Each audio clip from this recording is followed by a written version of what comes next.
ಭಾಗದಲ್ಲಿ ಹೊಸದಾಗಿ ಹುಟ್ಟೋದ್ರ ಬಗ್ಗೆ ನಾವು ನೋಡಿದ್ದೇವೆ. ನೀರು ಹುಟ್ಟೋದಂದ್ರೆ ದೈಹಿಕವಾಗಿ ಹುಟ್ಟುವಂಥದ್ದು ಅಂತ ಹೇಳಿ ಅಲ್ಲಿ ಹೇಳುವಂತ ಅನೇಕರು ಬೇರೆ ಎಲ್ಲ ವಿಷಯಗಳಲ್ಲಿ ಸರಿಯಾಗಿ ಬೈಬಲ್ ಅನ್ನು ನಂಬಿರುವಂತಹವರಾಗಿದ್ದಾರೆ. ಅದರ ವಿಷಯದಲ್ಲಿ ಅಷ್ಟೊಂದು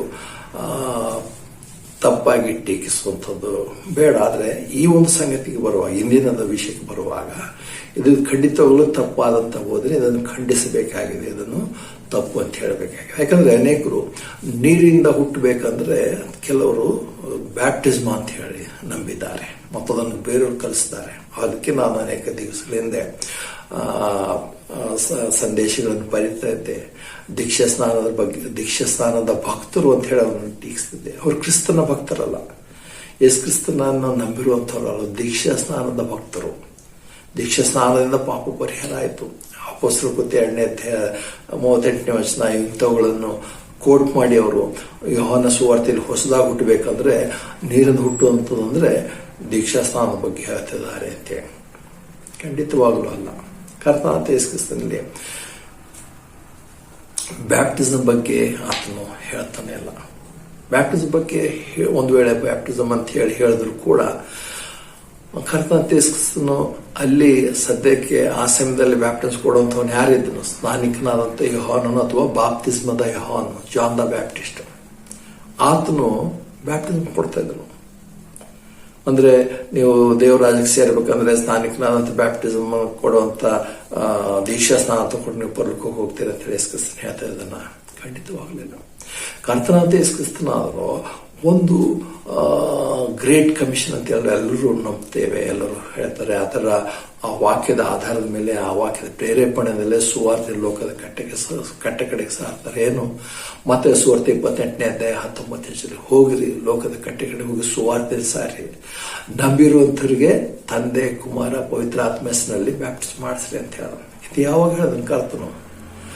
ಆತನು ಸತ್ತು ಹುಣಲ್ಪಟ್ಟು ಶಿಲುಬೆ ಯಜ್ಞದ ಕಾರ್ಯವನ್ನು ಮಾಡಿ ಸತ್ತು ಹುಣಲ್ಪಟ್ಟು ಎಬ್ಬಿಸಲ್ಪಟ್ಟ ಮೇಲೆ, ಆತನ ಪುನರುತ್ಥಾನ ಹೊಂದಿದ ಮೇಲೆ ಆತನ ಶಿಷ್ಯರನ್ನು ತನ್ನ ಬಳಿ ಕರೆದು ಈ ಒಂದು ಗ್ರೇಟ್ ಕಮಿಷನ್ ಕೊಡ್ತಾನೆ. ಹೋಗ್ರಿ, ಲೋಕದ ಕಟ್ಟೆಗಳು ಹೋಗಿ ಸುವಾರ್ತೆ ಸಾರಿ, ನಂಬಿರುವಂತವರಿಗೆ ತಂದೆ ಕುಮಾರ ಪವಿತ್ರಾತ್ಮನ ಹೆಸರಿನಲ್ಲಿ ಬ್ಯಾಪ್ಟಿಸ್ಮ ಮಾಡಿಸ್ರಿ.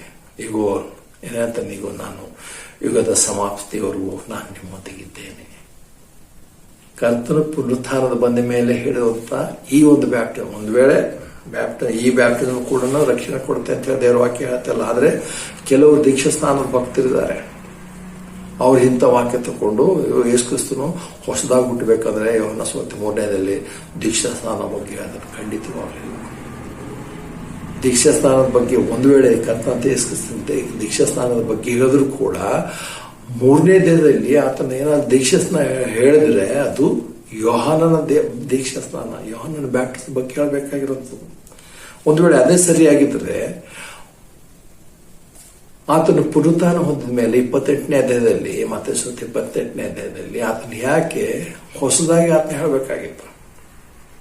ತಂದೆ ಕುಮಾರ ಪರಿಶುದ್ಧಾತ್ಮನ ಹೆಸರಿನಲ್ಲಿ ಬ್ಯಾಪ್ತಿಸ್ಮದ ಯೋಹಾನನ ಅದೇನು ಮಾಡ್ತಾ ಇರಲಿಲ್ಲ, ಆ ರೀತಿಯಾಗಿ ಮಾಡ್ತಾ ಇರಲಿಲ್ಲ.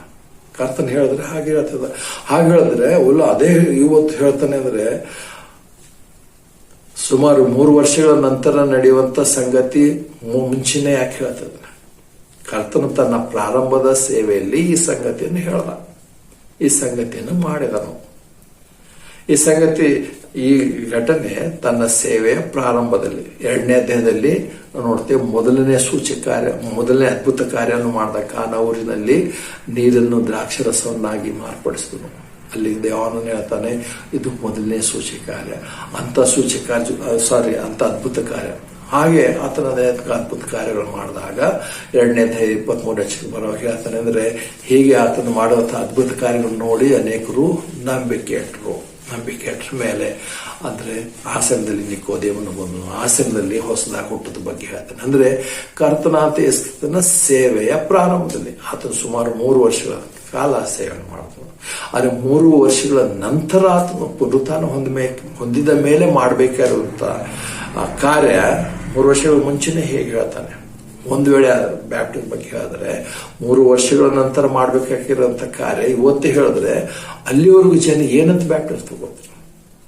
ಅದಕ್ಕೆ ಇಲ್ಲಿ ನೀರಿಂದ ಹುಟ್ಟುವಂಥದ್ದು ಅಂದ್ರೆ ಬ್ಯಾಪ್ಟಿಸ್ಮ್ ಅಲ್ಲ. ದೀಕ್ಷಾ ಸ್ನಾನದ ಭಕ್ತರಿಗೆ ಯೇಸು ಕ್ರಿಸ್ತನ ಮೇಲೆ ನಂಬಿಕೆ ಇರೋದ್ರಿಂದ ಅವರು ಬ್ಯಾಪ್ಟಿಸಮ್, ಲೋಕದಲ್ಲಿ ಉಂಟು ನದಿ ಇಲ್ಲಿ ಹೋಗಿ ಪಾಪ ತೊಳ್ಕೊಂಡ್ಬರ್ತೇವೆ ಅಂತೇಳಿ ಇವ್ರಿಗೂ ದೀಕ್ಷಾ ಸ್ನಾನ ಅಂದ್ರೆ ಪಾಪ ತೊಳ್ಕೊಳ್ಳೋದು, ನೀರು ಹಾಕಿ ಪಾಪ ತೊಳ್ಕೊಳ್ಳೋದು ತಿಳ್ಕೊಂಡಿದ್ದಾರೆ.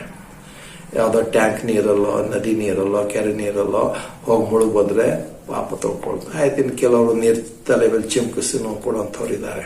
ಆದ್ರೆ ಇವ್ಯಾವುಗಳು ನಮ್ಮನ್ನು ಹೊಸದಾಗಿ ಹುಟ್ಟುವಂತೆ ಮಾಡುವಂಥದ್ದಲ್ಲ, ಮತ್ತು ಯುವಾಕೆ ಅದನ್ನು ಕಲಿಸ್ತಲ್ಲ. ಅದು ಮುಂದೆ ಎರಡನೇ ಭಾಗ ನೋಡುವಾಗ ಯೋಹಾನನ ಬ್ಯಾಪ್ಟಿಸ್ಮ ಏನಾಗ್ತದೆ ನೋಡುವಾಗ ನಾವು ನೋಡ್ತೇವೆ. ಅದು ಕೇವಲ ಏನಂತಾರೆ ಅಪೊಸ್ತಲರ ಕೃತ್ಯ 18ನೇ ಅಧ್ಯಾಯದಲ್ಲಿ ನೋಡುವಾಗ ಅಥವಾ 10ನೇ ಅಧ್ಯಾಯದಲ್ಲಿ ಅದು ವಿಭಿನ್ನವಾದಂಥ ಬ್ಯಾಪ್ಟಿಸ್ಮ್ ಆಗಿತ್ತು. ಮತ್ತು ನೋಡ್ತೇವೆ ಕೇವಲ ಮಾನಸಾಂತರಕ್ಕೋಸ್ಕರ ಬ್ಯಾಪ್ಟಿಸ್ಮ್ ಅದಾಗಿತ್ತು ಅಂತ ಹೇಳ್ತಾನೆ.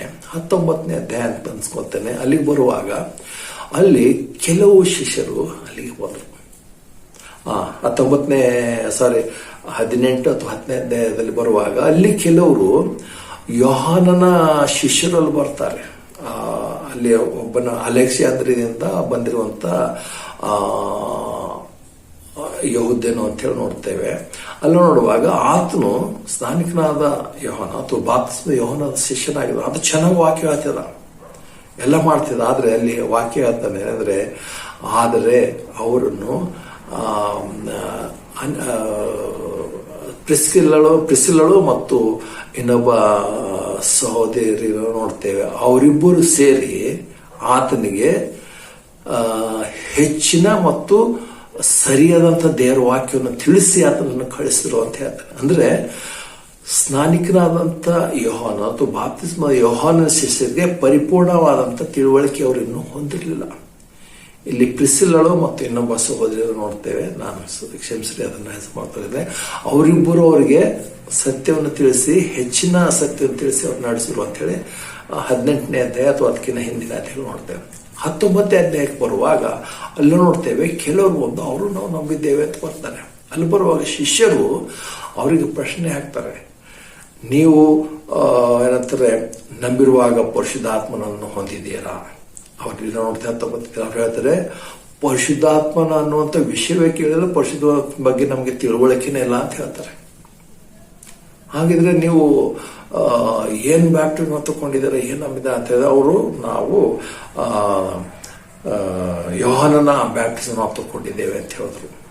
ಹಾಗಂತ ತಕ್ಷಣ ಇವರು ಈ ದೀಕ್ಷಾಸ್ನಾನ ಭಕ್ತರಿಗೆ ಪ್ರಕಾರ ಅಲ್ಲಿ ಶಿಷ್ಯರು ಅವ್ರಿಗೆ ಹೇಳಬಹುದು, ಹೌದಾ, ನೀವು ನೀರಿಂದ ಆತ್ಮಂದಿ ಹುಟ್ಟಿದಿರ, ದೀಕ್ಷಾಸ್ನಾನ ಹುಟ್ಟಿದಿರ ಅಂತ ಹೇಳಿಲ್ಲ. ಬದಲಾಗಿ ಅವರಿಗೆ ತಿರುಗಿ ಶಿಷ್ಯರು ಅವರಿಗೆ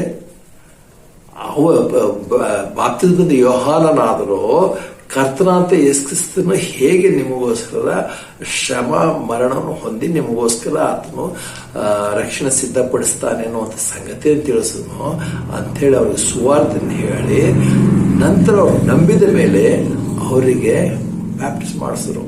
ಹಂಗಂದ್ರೆ ಇಲ್ಲಿ ಅರ್ಥ ಏನಂದ್ರೆ, ಈ ಕೆಲವು ದೀಕ್ಷಾ ಸ್ನಾನದ ಭಕ್ತರು ಯೋಹಾನ ಸುವಾರ್ತೆ 3ನೇ ಅಧ್ಯಾಯದಲ್ಲಿ ದೀಕ್ಷಾ ಸ್ನಾನದ ಹುಟ್ಟು, ನೀರಿಂದ ಹುಟ್ಟು ಅಂದ್ರೆ ದೀಕ್ಷಾ ಸ್ನಾನ ಅಂದ್ರೆ ಹುಟ್ಟಿರುವಂಥವ್ರು ಅಪೊಸ್ತಲರ ಕೃತ್ಯ ಅದು ಅಲ್ಲ ಅಂತ ಹೇಳ್ತಾರೆ ದೇವರ ವಾಕ್ಯನೇ. ಅದಕ್ಕೆ ಇಲ್ಲಿ ಹೊಸದಾಗಿ ಅವ್ರು ತಿರುಗಿ ನಂಬಿದ ಮೇಲೆ ಅವ್ರಿಗೆ ಬ್ಯಾಪ್ಟಿಸ್ಮ್ ಕೊಟ್ಟರು. ಅದಕ್ಕೋಸ್ಕರ ಇದು ನೋಡ್ತೇವೆ, ಅನೇಕರು ಹೀಗೆ ತಪ್ಪು ತಿಳ್ಕೊಂಡಿದ್ದಾರೆ. ಯೋಹಾನ 3ನೇ ಅಧ್ಯಾಯದಲ್ಲಿ ಹೇಳೋ ವಾಕ್ಯದ ಪ್ರಕಾರ ನೀರಿಂದ ಹುಟ್ಟುವಂಥದ್ದು ಅಂದ್ರೆ ಅವರು ದೀಕ್ಷಾ ಸ್ನಾನ ಅಂತಾರೆ. ಹಾಗಲ್ಲ, ದೀಕ್ಷಾ ಸ್ನಾನ ನಮ್ಮನ್ನು ಹುಟ್ಟಿಸ.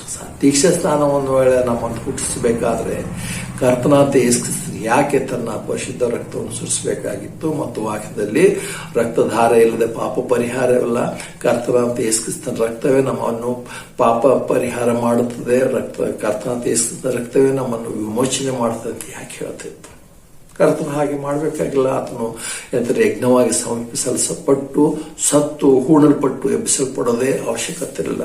ಎಲ್ಲರೂ ದೀಕ್ಷಾ ಸ್ನಾನದಿಂದ ಚಿಮುಕಿಸಿಯೋ ಮುಳುಗಿಸಿಯೋ ದೀಕ್ಷಾ ಸ್ನಾನದಿಂದ ನಿತ್ಯ ಜೀವ ಹೊಂದಬೇಕಾದ್ರೆ, ದೀಕ್ಷೆಯಿಂದ ಪರಲೋಕಕ್ಕೆ ಹೋಗಬೇಕಾದ್ರೆ, ದೀಕ್ಷಾ ಸ್ನಾನ ಹೊಸದಾಗಿ ಹುಟ್ಟಬೇಕಾದ್ರೆ ಕರ್ತನಾಂತ ಯೇಸು ಕ್ರಿಸ್ತನು ಮಾಡುವಂಥ ಕಾರ್ಯವೇ ಅವಶ್ಯವಾಗಿರಲಿಲ್ಲ. ಅದಕ್ಕೋಸ್ಕರ ಯಾರಾದ್ರೂ ಅಂತ ತಪ್ಪು ನಂಬಿಕೆಯಲ್ಲಿದ್ರೆ ಹೊಸದಾಗಿ ಹುಟ್ಟೋದು ಬಾರ್ನ್ ಅಗೇನ್ ಅಂದ್ರೆ ಹಾಗಲ್ಲ. ಅವುಗಳನ್ನು ಏನು ಹುಟ್ಟೋದು ಅಂದರೆ ಅದಲ್ಲ, ನಮ್ಮನ್ನು ನಾವು ಸರಿಪಡಿಸ್ಕೊಳ್ಳೋದು.